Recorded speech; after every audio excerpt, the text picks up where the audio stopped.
Hey guys, thank you for joining me for part 3 of Chakra Balancing. I just want to conclude and summarize the class for you.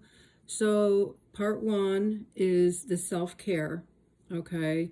The self-care of the 3 steps. And part 2 of this part 3 in this video is what it would be like to have an emotion code session on the chakras with me. So let's start with the 3 steps of the self-care that you learned in part 1 and 2.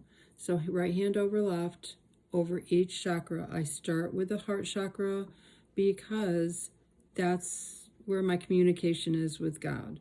So after you, depending on your time frame, okay, so if you block out 10 minutes or 15 minutes in the beginning, a couple times a week, that's fantastic. Work your way up to every day, and then twice a day, morning and night. And start where you want, guys, anywhere you want. You know, follow your intuition of where you want to go.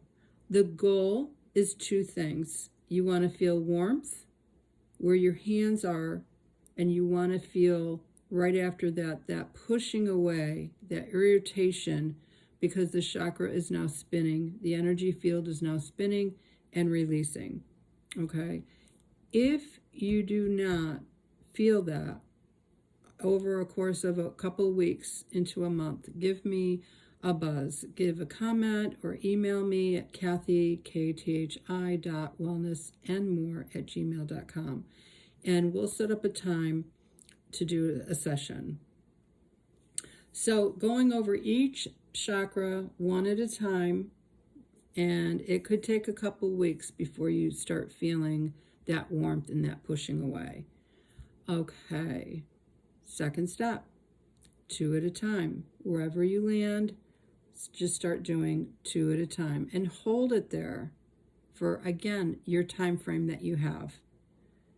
And then just keep, even if you don't feel anything, keep on doing it, because it's an invitation. Your body knows that you're taking good care of it, and it's going to receive more and more each time you do it.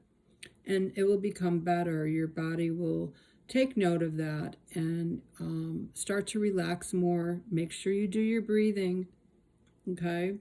And your prayers. Your prayer of release of what you're feeling and what you're thinking.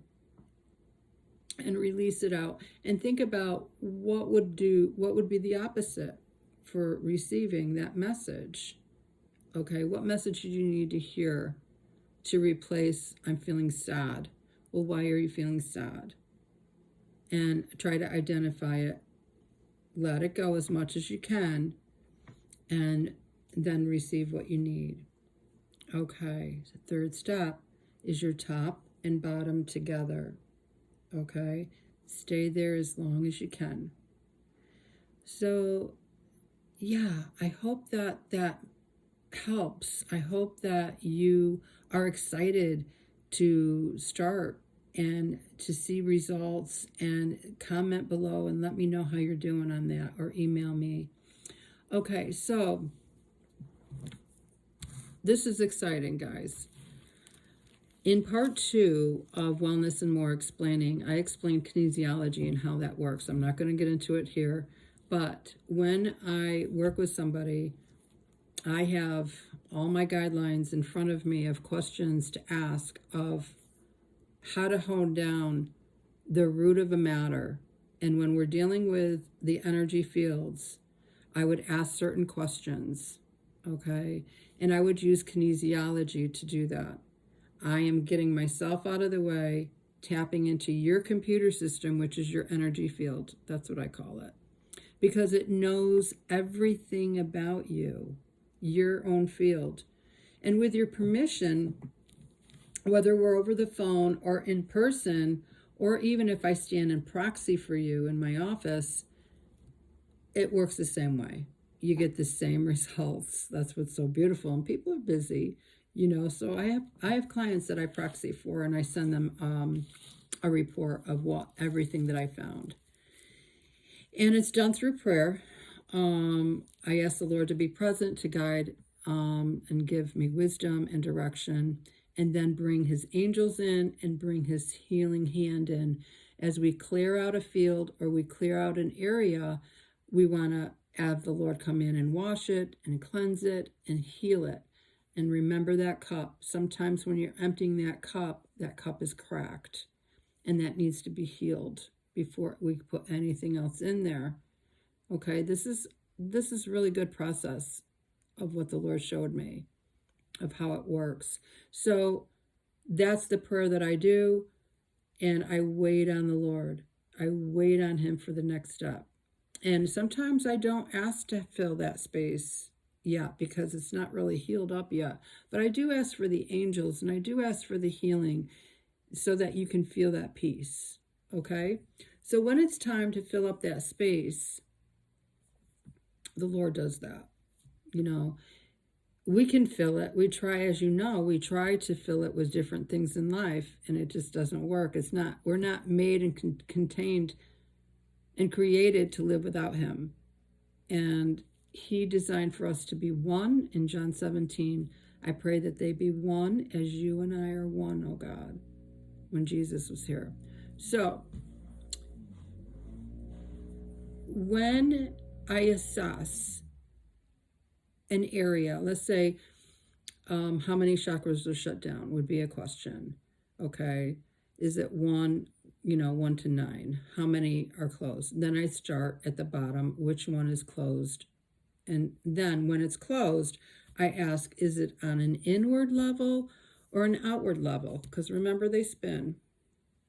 So these are some of the inward symptoms that are blocked. If a chakra is blocked inwardly, you're going to be more feeling like you're ungrounded, tend to addictions and eating problems, feeling depleted and exhausted all the time, confused, disconnected, and wanting to fill that space, with things like I just mentioned.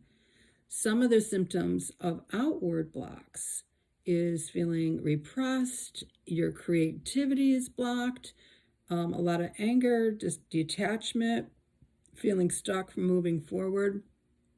So when you think of outward reactions, okay, that's an outward block in your chakra system. So we identify that, and with what I just shared with you, there are like 5 questions to each energy field of statements, and I would be muscle checking which one of those statements you're resonating with and what the root behind it is. And how I find that is through 160 different emotions. Yeah. So I'll say, like, is it this sheet or the other? Is it column A or column B? And then I find what row it's in, and in each block there's 5 emotions. So I pick which emotion it is, and I'll ask, is this the root? So if it's, let's say, heartache is the root, it might not be yours. So what does that mean? It could be your mom or dad's. It could be generational. It could go way back 10 or more generations. Once we find the root, we find what is connected to it. And then we start erasing it with a magnet. And in that, we pray. We're letting go and erasing that energy off. It's a proven scientific fact that the magnets, once identified, will deplete and erase that energy. Yeah. And so with prayer, we're letting it go consciously, not just subconsciously, but consciously also. And I'll ask the person, the client, how do you feel? How does this make you feel? And consciously letting that go as much as possible.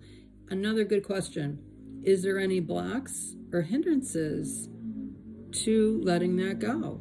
And sometimes there is. And so we don't want to miss that opportunity. Sorry, there's somebody wee whacking outside. I really was trying to start this video when they were gone. Anyway,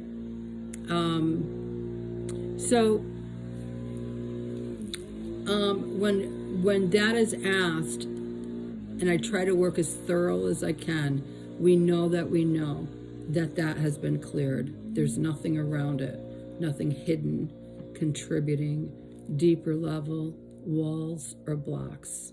Those are 5 important questions that are added to clearing. And upon clearing, we just finish it up with a prayer, ask if there was any entities around it, which is important to ask. They just love that negative food, and we let them go. So that's how that is in summary, how that works.